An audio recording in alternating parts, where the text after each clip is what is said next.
안녕하세요. 어르신들의 든든한 정보 채널 시니어 영웅TV입니다. 혹시 갑작스럽게 소득이 끊기셨거나 병원비 때문에 잠 못 이루셨던 적 있으신가요? 또는 가족 중 누군가 큰 수술을 받아야 하는데 당장 돈이 없어서 막막했던 경험 있으신가요? 이럴 때 주변에 손 벌리기도 어렵고 어디에 도움을 청해야 할지 몰라 그냥 혼자 끙끙 앓고 계셨을 수도 있습니다. 그런데요, 정부가 이런 분들을 위해 만든 제도가 있다는 사실 알고 계셨나요? 바로 긴급복지 생계지원금입니다. 오늘 영상에서는 이 제도를 누가 어떻게 얼마나 받을 수 있는지 어르신들이 이해하기 쉽게 검증된 내용으로만 알려드릴게요. 여러분들의 구독과 좋아요는 큰 힘이 됩니다. 1.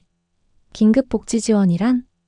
긴급복지지원은 말 그대로 갑작스럽게 어려움에 처한 국민에게 정부가 신속하게 지원을 제공하는 제도입니다. 소득이 끊겼거나 병을 앓게 되었거나 또는 재해로 인해 정상적인 생활이 어려울 때 정부가 현금 또는 현물로 도와주는 제도입니다. 그 사람의 생활이 무너지지 않도록 정부가 손을 내밀어주는 제도라고 보시면 됩니다. 특히 생계비, 의료비, 주거비, 교육비 등 현실적인 도움이 필요한 분들께 맞춤형으로 지원됩니다. 2. 누가 받을 수 있을까요? 먼저 갑작스러운 위기 상황이 있어야 합니다. 예를 들어 실직, 질병이나 부상, 가정폭력, 가족의 사망, 화재나 자연재해, 이런 상황이 대표적입니다. 다음으로는 소득과 재산 기준이 맞아야 합니다.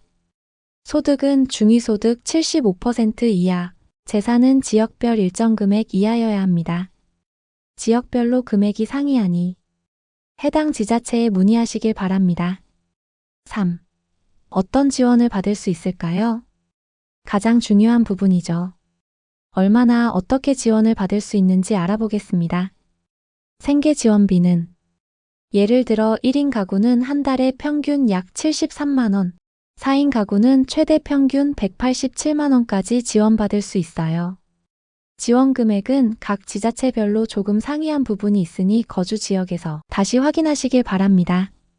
의료비 지원은 큰 병원에서 수술이나 치료를 받을 때 최대 300만 원까지 받을 수 있습니다. 주거비도 월세를 못 낼 상황이라면 일부 지원되며 전기요금, 난방비 같은 공과금도 일부 지원이 가능합니다. 교육비, 장례비, 해산비도 따로 정해진 한도 내에서 지원된다고 하니 어려운 상황에서는 꼭 상담받아 보시기 바랍니다. 4. 어떻게 신청하나요? 신청은 어렵지 않습니다. 1. 가까운 주민센터나 2. 129 보건복지상담센터로 전화하셔서 신청하시면 됩니다. 상담사나 담당 공무원이 상황을 파악하고 필요한 서류와 절차를 안내해 줍니다.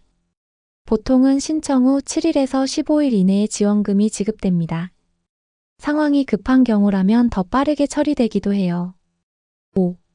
유의사항도 알아두세요. 지원받을 때 몇 가지 꼭 주의하셔야 할 점이 있어요.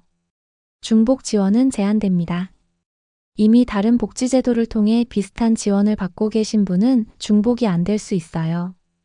이 제도는 단기적 위기 상황을 돕는 제도입니다. 일반 복지처럼 장기간 지급되는 것은 아니며 보통 최대 6개월까지만 지원됩니다. 다만 상황에 따라 연장 가능하니 담당자와 상담 시 꼭 물어보세요. 지급된 지원금은 압류나 차압이 불가능합니다. 즉, 온전히 본인을 위한 생계비로 쓸 수 있도록 보호됩니다. 정리해드리면 갑작스럽게 어려운 상황이 생기셨을 때 조건만 맞으면 빠르게 생계비나 의료비를 지원받을 수 있는 제도, 바로 긴급복지 생계지원금입니다. 특히 어르신들, 독거노인, 질병이나 가족 문제로 어려움을 겪는 분들께 정말 필요한 제도입니다. 혹시 주변에 이런 상황으로 힘들어하시는 어르신이 계시다면 이 정보를 꼭 전달해 주세요. 오늘 영상이 도움이 되셨다면 좋아요와 구독 그리고 알림 설정까지 부탁드립니다. 시니어 영웅TV는 늘 여러분의 삶에 실질적인 도움이 되는 정보를 전해드리겠습니다. 감사합니다.